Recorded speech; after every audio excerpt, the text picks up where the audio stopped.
Shalom, firman Tuhan hari ini yang akan kita bahas diambil dari Kisah Para Rasul 8 ayat 14 sampai 25. Judul firman Tuhan atau topik minggu ini adalah diutus untuk memberitakan firman Tuhan. Diutus untuk memberitakan firman Tuhan yang diambil dari Kisah Para Rasul 8 ayat 14 sampai 25. Teman-teman, aku percaya teman-teman udah membaca Kisah Para Rasul 8 ayat 14 sampai 25 dan kita akan langsung aja membahasnya.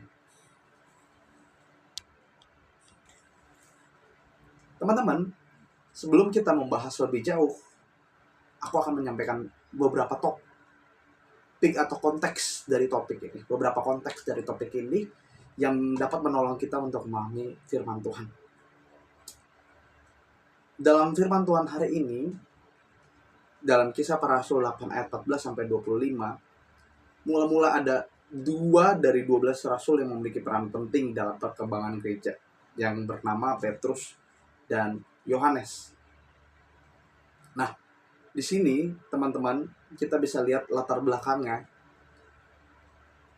Ketika penganiayaan terjadi di Yerusalem, setelah kematian Stefanus, murid-murid Yesus itu tersebar ke berbagai daerah.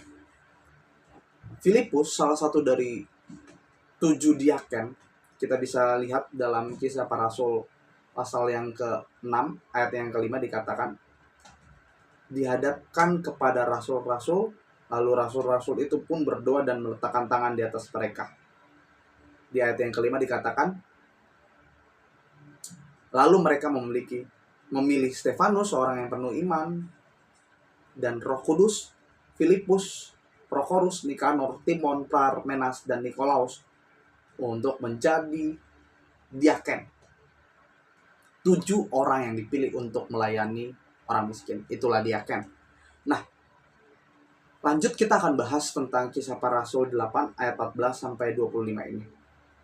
Dalam Kisah Para Rasul 8 ayat 14 sampai 25 ini unik dan menarik. Mengapa unik dan menarik? Di situ dikatakan di ayat 14 sampai 17 kita melihat Petrus dan Yohanes. Rasul-rasul di Yerusalem mendengar bahwa kota Samaria telah menerima firman Allah dan Petrus dan Yohanes diutus untuk menguatkan jemaat baru di sana. Roh Kudus memang belum turun di atas mereka, tapi Petrus dan Yohanes meletakkan tangan di atas para jemaat di Samaria untuk menerima Roh Kudus. Di ayat 18 sampai 19 kita melihat bahwasannya pemberian Roh Kudus itu terjadi melalui penumpangan tangan rasul-rasul seperti tadi di ayat 14 sampai 17. Lalu ada satu orang bernama Simon ingin juga diberikan Roh Kudus. Ditumpangkan tangannya untuk diberikan Roh Kudus. Dan dia mengatakan bahwasannya ia akan memberikan sejumlah uang untuk mendapatkan Roh Kudus. Dalam tanda kutip ini berkat. Kita bisa lihat dalam ayat yang ke-18. Ketika Simon melihat bahwa pemberian Roh Kudus itu terjadi oleh rasul-rasul, ia menawarkan uang kepada mereka. Di ayat 19, berikanlah kepadaku kuasa itu, supaya jika aku menumpangkan tanganku di atas seseorang, ia beroleh juga Roh Kudus. Ia berpikir bahwasannya Roh Kudus itu dapat diperjualbelikan. Berkat Tuhan itu dapat didapat lewat sejumlah uang. Roh Kudus dalam konteks pikiran Simon yang diberikan oleh Allah melalui Petrus dan Yohanes dapat dia terima ketika ia memberikan sejumlah uang kepada Petrus dan Yohanes.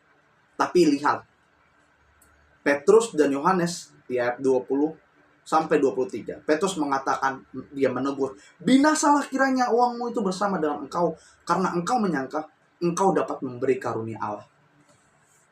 Guys, ini yang sangat-sangat tidak jauh dari kita saat ini.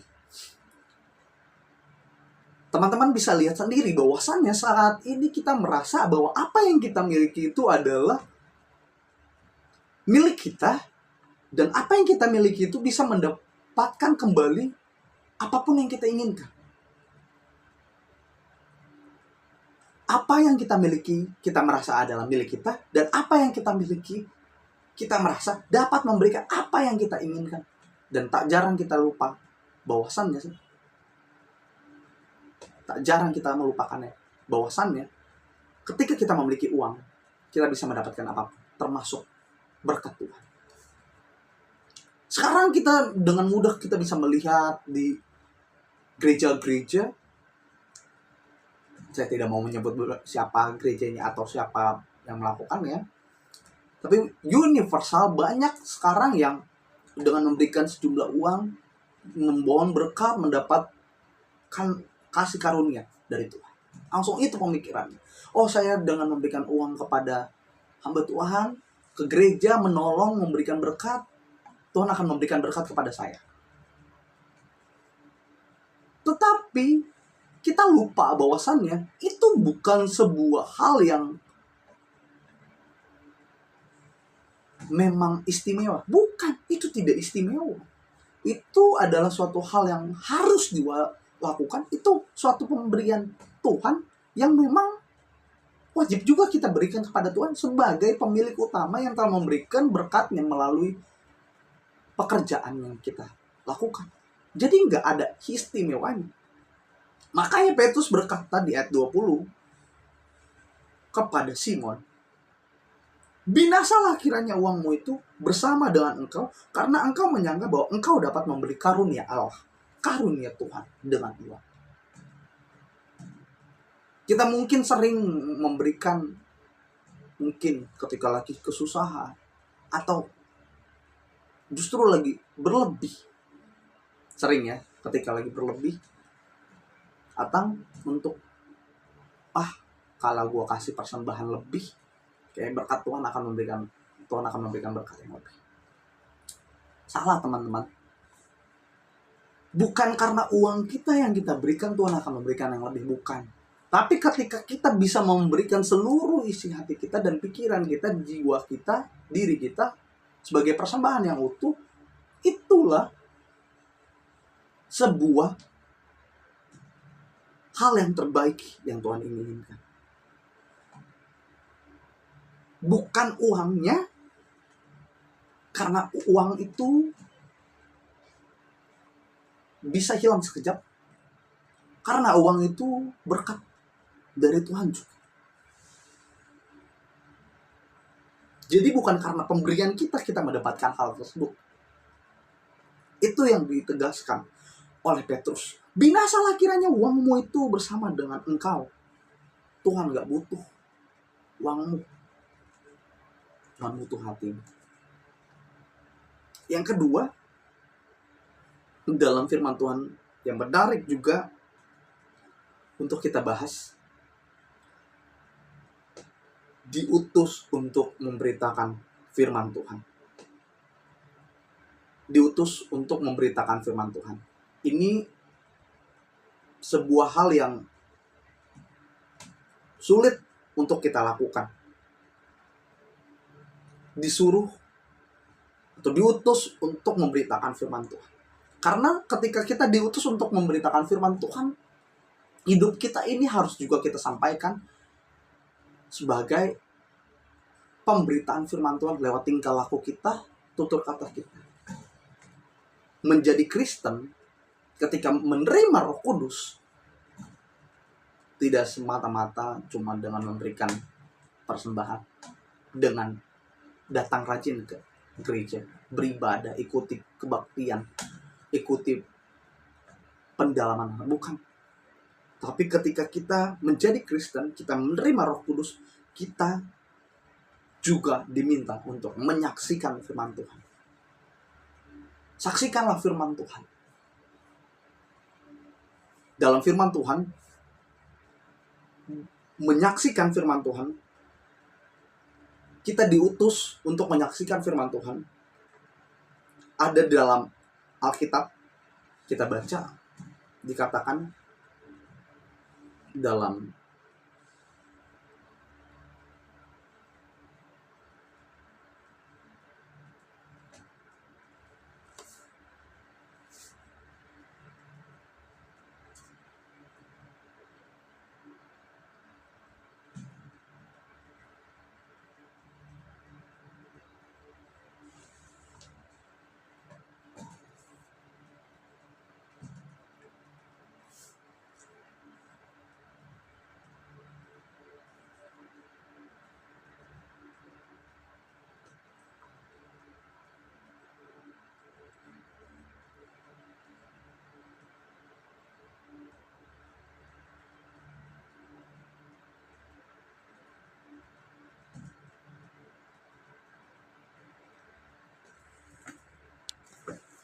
dikatakan dalam Matius 28 ayat 19 sampai 20. Karena itu pergilah, jadikanlah semua bangsa muridku dan baptislah mereka dalam nama Bapa dan Anak dan Roh Kudus. Dan ajarlah mereka melakukan segala sesuatu yang telah kuperintahkan kepadamu, dan ketahuilah aku menyertai kamu senantiasa sampai pada akhir zaman. Yesaya 43 ayat 10. Kamu inilah saksi-saksiku. Sebelum aku tidak ada Allah dibentuk, dan sesudah aku tidak akan ada lagi. Mazmur 96 ayat 3. Ceritakanlah kemuliaan-kemuliaannya, atau ceritakanlah kemuliaannya di antara bangsa-bangsa, dan perbuatan-perbuatan yang ajaib di antara segala suku bangsa. Ini mau menegaskan bahwasannya menyaksikan firman Tuhan memang sudah tugas kita. Itu adalah hal yang harus kita lakukan sebagai anak Tuhan. Ketika kita disuruh untuk memberitakan firman Tuhan, itu adalah tugas yang sudah sejatinya kita lakukan sebagai anak Tuhan. Dan selanjutnya dalam firman Tuhan ini yang mau kita ambil menjadi bahan refleksi adalah pertobatan. Ayat 22 dikatakan, bertobatlah dari kejahatanmu, berdoalah kepada Tuhan. Ia mengampuni niat hatimu ini. Bertobatlah dari kejahatanmu. 2025 kita telah jalani baru 10 hari, tapi baru 14 hari. Tapi Tuhan telah mengingatkan untuk bertobat dari kejahatan. Kita mengingat biasanya pada awal tahun baru, kita menjanjikan sesuatu untuk hal yang baru, hal yang lebih baik di tahun 2025 ini. Tapi mungkin kita sudah mulai terpleset dan Tuhan mengingatkan kembali, bertobatlah. Dan Tuhan mengingatkan kembali, berdoalah kepada Tuhan. Setelah kau bertobat, setelah kita bertobat, mengakui kesalahan kita, dan kita menjadi pribadi yang lebih baru lagi, berdoalah agar Dia mengampuni niat hatimu. Niat hati kita, baru niat hati kita saja Tuhan tahu, dan itu akan Tuhan ampuni. Dan Tuhan akan mengangkat kita sehingga kita layak untuk memberitakan firman Tuhan. Lalu dikatakan selanjutnya dalam firman Tuhan, Kisah Para Rasul 8 ayatnya yang ke-20.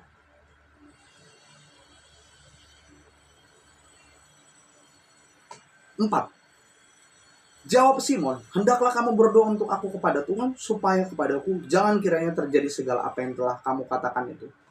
Ayat 25 dikatakan, setelah keduanya bersaksi dan memberitakan firman Tuhan, kembalilah mereka ke Yerusalem. Dan dalam perjalanannya itu, mereka memberitakan Injil dalam banyak kampung di Samaria. Memberitakan firman Tuhan adalah tugas kita. Kita diminta untuk memberitakan firman Tuhan setelah kita ditebus, diampuni kesalahan kita. Walaupun memberitakan firman Tuhan sulit, ternyata sekarang nggak sulit-sulit. Lewat tindakan kita, lewat kata-kata kita, itu yang harus kita latih. Firman Tuhan hari ini mau menegaskan bahwasannya beritakanlah firman Tuhan selagi engkau bisa memberitakan firman Tuhan. Selagi nafas kita masih ada. Ada satu hal yang atau satu kalimat yang lagi ngetrend saat ini. We listen, we don't judge. Dalam konteks kekinian, we listen, we don't judge sering menggema pada anak-anak muda. Jika diterjemahkan, we listen but we don't judge, secara harfiah mendengarkan tetapi kita tidak menghakimi. Mendengarkan tapi tidak menghakimi. Ketika kita diutus untuk memberitakan firman Tuhan, marilah juga untuk banyak mendengarkan dan jangan banyak untuk menghakimi. Ketika kita memberitakan firman Tuhan, jangan selalu berpaku pada diri kita, apa yang kita tahu, konsep apa yang kita tahu, tapi berpaku pada firman Tuhan. Ketika ada orang lain memberitakan firman Tuhan, dengarkan, siapa tahu itu berguna.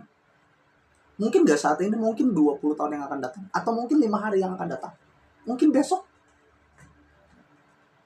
firman Tuhan atau kata-kata teman kita itu bisa menjadi guna juga buat kita.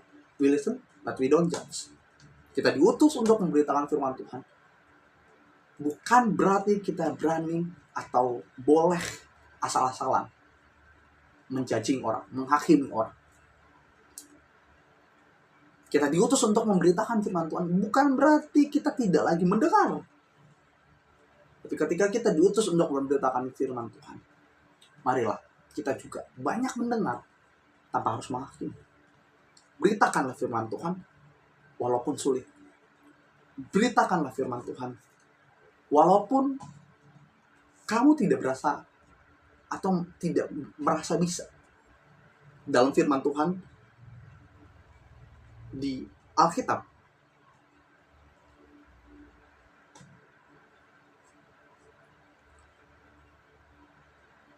ayat 2 Timotius 4 ayat 2. Beritakanlah firman, siap sedialah, baik atau tidak baik waktunya. Beritakanlah firman Tuhan, siap sedialah, baik atau tidak baik waktunya. Siap sedia memberitakan firman Tuhan. Tidak ada waktu yang tidak baik dalam waktu memberitakan firman Tuhan. Timotius di sana ingin mengatakan tidak ada waktu yang tidak baik dalam memberitakan firman Tuhan. Sadarilah bahwa setiap orang percaya dipanggil untuk menjadi pemberitaan Injil. Sadarilah bahwasannya kita adalah orang-orang terpilih untuk memberitakan firman Tuhan. Dan jangan pernah mengubah firman Tuhan itu. Karena kemurnian firman Allah adalah Kristus sendiri. Dan yang ketiga, sadarilah bahwa ketekunan dalam memberitakan firman Tuhan tanpa melihat penghakiman orang, penilaian orang, adalah nilai plus tersendiri yang kita bisa dapatkan. Lanjutkan memberitakan firman Tuhan selagi engkau bisa memberitakan firman Tuhan. Selagi Tuhan masih mempercayakan engkau untuk memberitakan firman-Nya. Selamat hari. Selamat menjalani aktivitas. Tuhan memberkati. Shalom.